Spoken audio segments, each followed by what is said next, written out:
बहन मान योजना की जो किस्त राशि है वो एक बार में 30,000 दे देंगे 14 जनवरी को सरकार बनने के बाद। मैंने पहले भी बोला ना कि काला और कैला में बड़ा फर्क होला। तो ठीक बात, सब लोग अपना काम कर रहे हैं, हम भी अपना काम कर रहे हैं, मेहनत कर रहे हैं, रिजल्ट सबके सामने आएगा।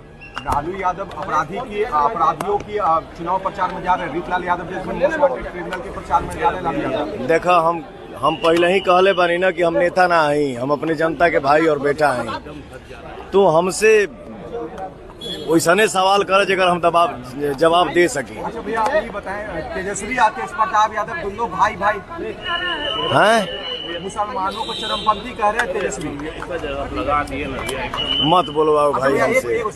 तेजस्वी तेज प्रताप यादव दोनों आमने सामने हो गए हैं, लालू प्रसाद यादव के दोनों बेटे आमने सामने, बिहार को कैसे संभालेंगे? 2 बार हेलीकॉप्टर उतारे राघोपुर में।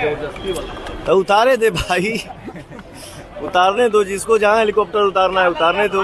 दिनेश लाल यादव निरहुआ ने खेसारी लाल को यदुमुल्ला कहा है। तो कौन गलती कहले हैं? ठीक है कहले हैं। मार पता ना का मंच पे बोला था लोग 4 को, ये क्या मैंने 4 जिंदगी बर्बाद किया, हम एक पे हैं। तो मुझे पता है ना किसके पास और किसके अंदर क्या सच्चाई है और क्या नहीं है। अब हम बोली कि 500 जिंदगी तू खराब कैले बड़ा स्टार बनावे के नाम पे। तो चलिए, हम कुछ बोलना नहीं चाहते हैं ज्यादा, आराम से बैठेंगे, बात करेंगे। जय।